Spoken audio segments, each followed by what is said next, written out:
This bulletin is sponsored by a diagnostic center. नमस्कार, मैं हूं गुंजल तिवारी और आप देख रहे हैं सीबीसी न्यूज राजस्थान का प्राइम टाइम बुलेटिन। खबरों में जाने से पहले एक नजर आज की न्यूज हेडलाइंस पर। जैसलमेर बना आदिमानव संस्कृति का साक्षी, रेगिस्तान में मिले पेड़ पौधों के जीवाश्म, आदिमानव के पत्थर और औजार।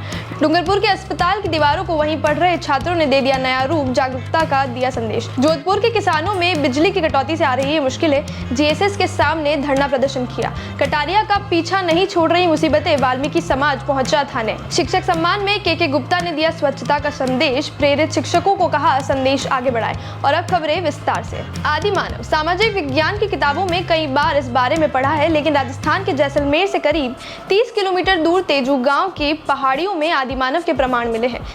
कई तरह के पत्थर और औजार आदि मिलने से विशेषज्ञों में काफी खुशी है। तेजुआ गांव की पहाड़ियों में मिले हथियारों और औजारों को खोजने का श्रेय विशेष जियोलॉजिस्ट और मानव सभ्यता के विशेषज्ञ डॉक्टर नारायण व्यास को जाता है। डॉक्टर नारायण व्यास को 3 साल पहले यहाँ औरा के आसपास के इलाकों में पुराने पत्थर और औजार मिले थे, जिससे इनकी खोज में और दिलचस्पी बढ़ गई। इस बार फिर उन्होंने पिछले हफ्ते यहाँ खोज की तो उनकी खोज पुख्ता हो गई। एक बार फिर से मिले पत्थरों और औजारों से जैसलमेर में आदिमानव होने की बात पर और जोर पड़ गया। उन्होंने बताया कि तेजुआ गांव की पहाड़ियों में मिले आदिमानव काल के पत्थर के हथियार और औजार करीब 1500 साल पुराने हैं। उन्होंने बताया कि पत्थर की कुल्हाड़ी व स्क्रैपर आदि मिलने से अंदाजा लगाया जा सकता है कि आदि मानव से आधुनिक युग की मानव तक की सफर का जैसलमेर साक्षी रहा है।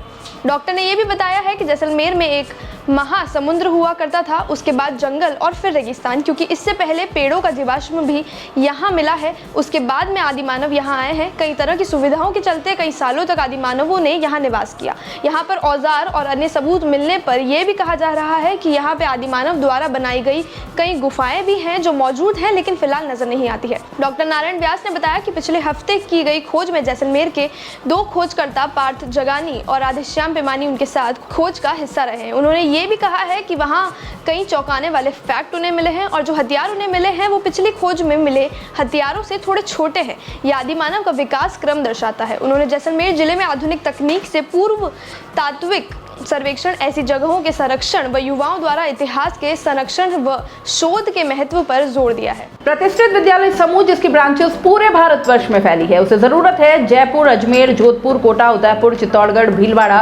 बांसवाड़ा, राजसमंद, बीकानेर, भरतपुर, श्रीगंगानगर, हनुमानगढ़, सीकर, ब्यावर में एक ऐसी जगह की जहां विद्यालय की स्थापना की जा सके। जमीन जो कम से कम 80,000 स्क्वायर फीट हो और 40,000 स्क्वायर फीट जमीन पर भवन बना हुआ हो, या चाहे तो सीबीएसई के नियमानुसार निर्माण करवा कर भी दे सकते हैं। अगर आपके पास ऐसी जगह उपलब्ध है या आप जानते हैं तो जल्दी कीजिए और डिटेल्स और पिक्चर अभी दिए गए नंबर पर भेज दीजिए। आपका एक प्रयास शिक्षा की अलग जगाने में मदद कर सकता है। संपर्क करें। डूंगरपुर को स्वच्छ बनाने में सबसे बड़ा हाथ अगर किसी का है तो वो और कोई नहीं बल्कि के गुप्ता है। स्वच्छ भारत अभियान को एक अलग स्तर पर ले जाकर के गुप्ता ने डूंगरपुर का काया पलट कर दिया। इसी श्रृंखला में डूंगरपुर के लोग भी उनसे बड़े प्रभावित नजर आ रहे हैं। डूंगरपुर मेडिकल कॉलेज अस्पताल के भवन में पान गुटके की पीक से बदरंग हो चुकी थी। दीवारों को मेडिकल कॉलेज के स्टूडेंट्स ने संवार दिया है। स्टूडेंट्स ने अस्पताल की दीवारों पर खूबसूरत पेंटिंग की है और इसके माध्यम से लोगों को स्वास्थ्य, पर्यावरण के साथ ही स्वच्छता का संदेश दिया है। साथ ही लोगों को जागरूक करने की भी कोशिश की है। कॉलेज और अस्पताल के सुपरिटेंडेंट ने बताया कि अस्पताल में इलाज के लिए आने जाने वाले मरीज और परिजन दीवारों पर थूक कर उन्हें बेरंग और बदरंग कर देते थे।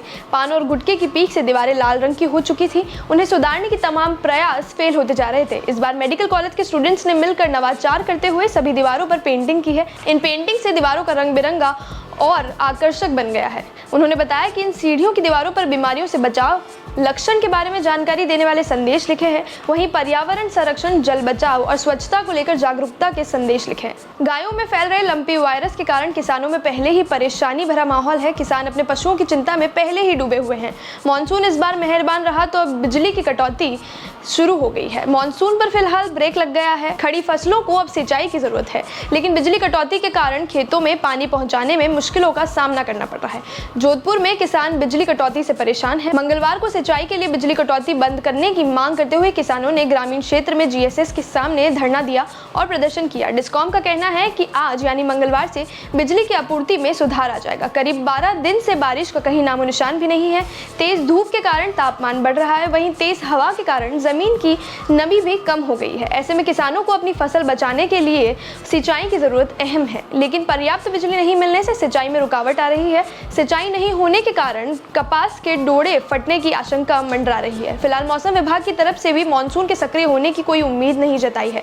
जोधपुर डिस्कॉम के एमडी प्रमोद टांक ने स्वीकार किया कि 3-4 दिन से बिजली की कुछ कमी थी, लेकिन मंगलवार से स्थिति में कुछ सुधार लाया जाएगा। विंड सप्लाई कम होने के कारण कुछ दिक्कत हो रही थी, लेकिन अब से बिजली की उपलब्धता में सुधार लाया जाएगा। उदयपुर में हाल ही में हुए पन्नाधाय की मूर्ति के अनावरण में नेता प्रतिपक्ष गुलाबचंद कटारिया द्वारा दिए गए भाषण में इस्तेमाल किए गए शब्दों से हुए विवाद थमने का नाम नहीं ले रहे हैं।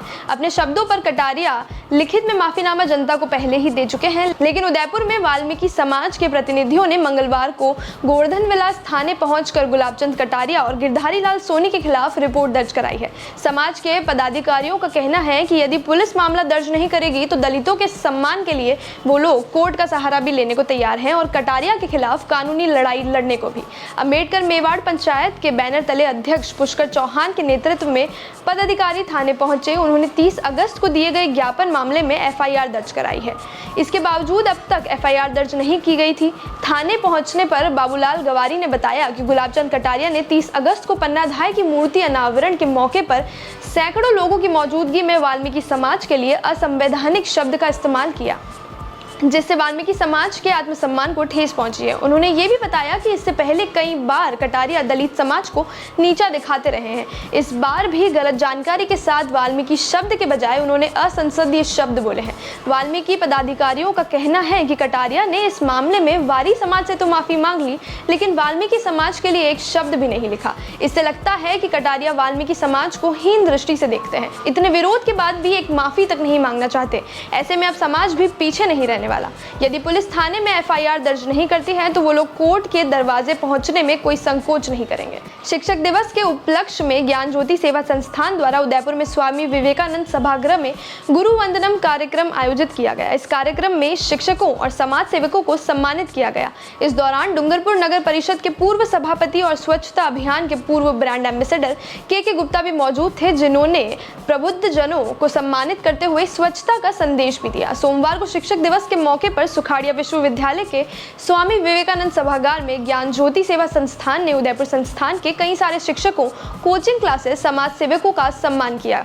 संस्थान के संचालक राहुल मेघवाल और मुख्य अतिथि के गुप्ता ने सम्मानित जनों को उपरना ओढ़ाकर प्रशस्ति पत्र दिए। मुख्य अतिथि स्वच्छता अभियान पूर्व ब्रांड एम्बेसडर के गुप्ता ने सम्मानित जनों का अभिवादन करते हुए सभी को स्वच्छता का संदेश भी दिया।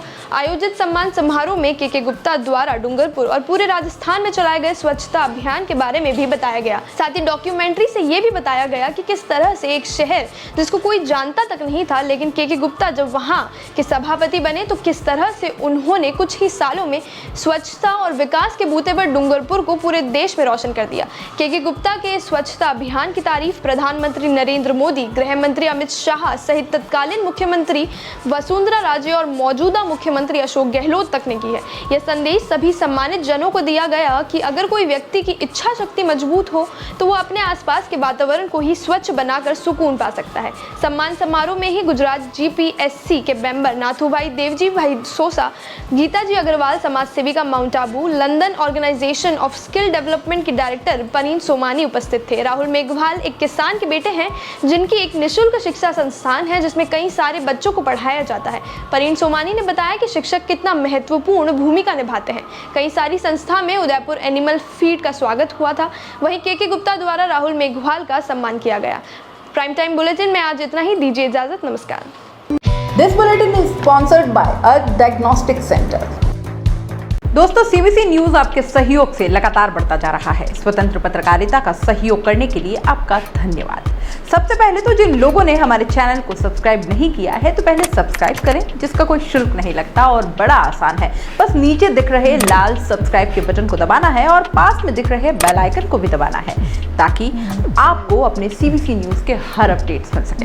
हमारे इंस्टाग्राम पेज और फेसबुक पेज को भी लाइक करें, फॉलो करें। वहां पर भी आपको मिलती है तरह तरह के अपडेट्स। हम पूरे राजस्थान से आपके लिए लाते हैं वो खास खबरें जो आपके लिए जरूरी है और वो भी पूरी बेबाकी के साथ।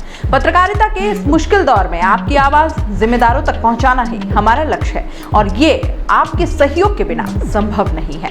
हमारा सहयोग करें, स्वतंत्र पत्रकारिता में अपना योगदान दें और ज्वाइन बटन पर जाकर सदस्यता लें, चाहे सबसे छोटी सहायता के रूप में ही क्यों न हो। जनता की बेबाक आवाज बने रहें, उसके लिए सहयोग आपको ही करना है। सब्सक्राइब करिए और ज्वाइन बटन पर क्लिक कर सदस्यता ग्रहण कीजिए।